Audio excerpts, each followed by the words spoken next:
ಈ ಥರ break switch ನಿಮ್ಮದು ಏನಾದರೂ ವರ್ಕ್ ಮಾಡದೇ ಇದ್ದರೆ ಇದು ಈ ಬ್ರೇಕ್ ಸ್ವಿಚ್ ಎಲ್ಲರದ್ದು ಪ್ರಾಬ್ಲಮ್ ಇದೆ.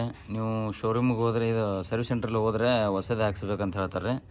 ಬಿಟ್ಟರೆ ಔಟ್ಸೈಡ್ ತೊಗೋಬೇಕಂದ್ರೆ 1800 to 2000 ಇದೆ. ಇದು ಕೆಲವು ಕಡೆ 1500ಗೂ ಸಿಗುತ್ತೆ. ಆದರೆ ಸದ್ಯಕ್ಕೆ ನೀವು ಹಾಕ್ಸೋದು ಬೇಡ ಅಂತಂದರೆ ಒಂದು ಕೆಲಸ ಮಾಡಿ. ಏನಂತಂದರೆ ನೋಡಿ, ಇಲ್ಲಿ ಹೇಳ್ತೀನಿ ಇವಾಗ ನಿಮಗೆ. ಇಲ್ಲಿ ನೋಡ್ಬೋದು ನೀವು, ಇಲ್ಲಿ ಒಳಗಡೆ ಒಂದು ರಬ್ಬರ್ ಇದೆ. ಈ ರಬ್ಬರಿಗೆ ಒಂದು ಕೆಲಸ ಮಾಡಬೇಕು ನೀವು. ಏನಂತಂದರೆ ಈ ಥರದೊಂದು ಯಾವುದಾದ್ರು ಒಂದು ಪೈಪ್ ತೊಗೊಳ್ಳಿ, ಇಲ್ಲ ಅಂತಂದರೆ ಇಂಜೆಕ್ಷನ್ ಸಿರಂಜಿ ಬರುತ್ತಲ್ಲ ಅದು ತೊಗೊಳ್ಳಿ. ಇಂಜೆಕ್ಷನಲ್ಲಿ ಏನಾದರೂ ಆಯಿಲ್ ತುಂಬಿ ಇಲ್ಲಿ ಒಂದು ಚೂರು ಏನಾದರೂ ಒಂದು ಈ ಥರ ಒಂದು ಸ್ಕ್ರೂ ಡ್ರೈವರ್ನಿಂದ ಇಲ್ಲಿ ರಬ್ಬರ್ ಇದೆ ಒಂದು.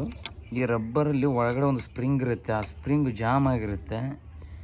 ಅದಕ್ಕೆ ನೀವು ಏನು ಮಾಡಬೇಕಂತಂದರೆ ಈ ಥರದಿಂದ ರಬ್ಬರ್ ಒಂಚೂರು ಈ ಥರ ಇಲ್ಲಿಂದ ಸರಿಸಿ ಅಟ್ ಎ ಟೈಮ್, ನನ್ನ ಕೆಲವೊಂದು ಕ್ಯಾಮ್ರಾ ಇದೆ ಅದಕ್ಕೋಸ್ಕರ ಎರಡೂ ತೋರ್ಸೋಕ್ಕಾಗ್ತಿಲ್ಲ. ಅದಕ್ಕೋಸ್ಕರ ಈ ಥರದೊಂದು ಪೈಪ್ ಇದ್ರ ಒಳಗಡೆ ಹಾಕಿ,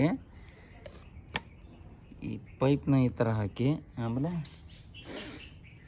ಯಾವುದರ ಒಂದು ಬ್ರೇಕ್ ಆಯಿಲು ಅಥವಾ ಯಾವುದರ ಇರಲಿ, ಈ ಥರದೊಂದು ಆಯಿಲು ಇದ್ರ ಒಳಗಡೆ ಬಿಡಿ. ಇಲ್ಲಿ ಈ ಥರ ಇಲ್ಲಿ ಅಷ್ಟೇ ಸ್ವಲ್ಪ ಬಿಡಿ, ಇಲ್ಲಾಂದರೆ ಚಲೋ ಹೋಗುತ್ತೆ ಎಲ್ಲ. ನಿಧಾನಾಗಿ ಇಷ್ಟು ಸ್ವಲ್ಪ ಆಯಿಲ್ ಬಿಡಿ ಒಳಗಡೆ ಸಾಕು. ಇದು ನಿಮಗೆ ಈ ಬ್ರೇಕ್ ಲಿವರು ಆಮೇಲೆ ಆಯಿಲ್ ಮಾಸ್ಟರ್ ಸಿಲಿಂಡ್ರು ಚೇಂಜ್ ಮಾಡೋದು ತಪ್ಪುತ್ತೆ ಅಂತ ಹೇಳ್ತೀನಿ. ಯಾಕಂದರೆ ನಾನು ಇದೇ ಥರ ರಿಪೇರಿ ಮಾಡಿದ್ದಿದ್ದು. ನನಗೆ ನಿನ್ನೆ ಮಾರ್ಕೆಟಲ್ಲಿ ಇದಕ್ಕೆ 1800 ಹೇಳಿದರು. 1800 ಬದಲು ನಾನು ಎಷ್ಟು 50 ರೂಪೀಸ್ ಆಯಿಲ್ ತೊಗೊಂಡು ಬಂದಿದ್ದೆ, ಬ್ರೇಕ್ ಆಯಿಲು. ಜಸ್ಟ್ ಒಂದು 4 ಡ್ರಾಪ್ ಬಿಟ್ಟಿದ್ದೀನಿ ಅಷ್ಟೇ. ಅಂದರೆ ಜಾಸ್ತಿ ಹಾಕಿಬಿಡಿ ಆಯಿತಾ, ಇಲ್ಲೆಲ್ಲ ಸೋರಾಡುತ್ತೆ ಇಲ್ಲಿ ಒಳಗಡೆ. ಆಮೇಲೆ ಮಣ್ಣು ಕೂತ್ಕೊಂಡೆಲ್ಲ ಕೆಸರಾಗುತ್ತೆ. ನೋಡ್ಬೋದು ನೀವೆಲ್ಲ ಆಯಿಲೆಲ್ಲ ಇಲ್ಲಿಂದ ಸೋರುತ್ತೆ ಆಯಿಲು. ಇಲ್ಲಿ ಒಂದು ಹೋಲ್ ಮಾಡಿದರೆ ಅದಕ್ಕೋಸ್ಕರ ನಾವು ಆಯಿಲ್ ಬೀಳಕ್ಕಂತ ಹೇಳ್ಬಿಟ್ಟೆ. ಅದಕ್ಕೆ ನೋಡಿ ಈ ಥರ ಅಂದರೆ ಸ್ವಲ್ಪ ನಾಲೆಜ್ ಇದ್ದರೆ ನಿಧಾನಾಗಿ ನೋಡಿಕೊಂಡು ಮಾಡಿ ಆಯಿತಾ. ಇವಾಗ ನೋಡಿ ನಂದು ವರ್ಕ್ ಆಗ್ತಿದೆ ಸ್ವಿಚ್. ಇದು ನಿನ್ನೆ ಈ ಥರ ಬಿಟ್ಟರೆ ಬರ್ತಿರಲಿಲ್ಲ, ಇಲ್ಲೇ ಇಷ್ಟೇ ನಿಲ್ತಾಯಿತ್ತು. ಇದು ಇಷ್ಟು ನಿಲ್ತಿತ್ತು. ಇವಾಗ ನೋಡಿ ಇಲ್ಲಿ ತನಕ ಬರ್ತಿದೆ. ನೀವು ಯಾರಾದರೂ ಈ ಥರ ಏನಾರ ಪ್ರಾಬ್ಲಮ್, ತುಂಬ ಜನದ ಪ್ರಾಬ್ಲಮ್ ಇದೆ ಓಲಾ, ಬಟ್ ಈ ಥರ ಸೊಲ್ಯೂಷನ್ ಮಾಡ್ಕೋಬೋದು. ನೋಡಿ ಕಂಪ್ಲೀಟಾಗಿ ಕ್ಲೀನಾಗಿ ವರ್ಕ್ ಆಗ್ತಿದೆ. ಓಕೆ,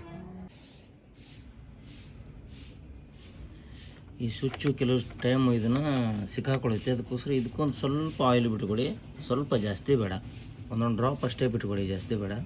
ಮತ್ತು ಒಳಗಡೆ ಏನಾದರೂ ಇದು ಸೆನ್ಸರ್ ಏನು ಇರೋಲ್ಲ, ಬಟ್ ಆದರೂ ಏನು ಹೇಳೋಕ್ಕಾಗಲ್ಲ. ಒಳಗಿಂದ ಬೇರೆ ಕಡೆ ಎಲ್ಲರೂ ಹೋಗಿ ಆಮೇಲೆ ಆಯಿಲ್ ಹೋಗಿ ಕನೆಕ್ಟ್ ಆಗಬಾರ್ದು. ಅದಕ್ಕೋಸ್ಕರ ಒಂದೊಂದು ಡ್ರಾಪ್ ಬಿಟ್ಕೊಳ್ಳಿ. ಈ ಥರ ವರ್ಕ್ ಆಗುತ್ತೆ ನೋಡಿ.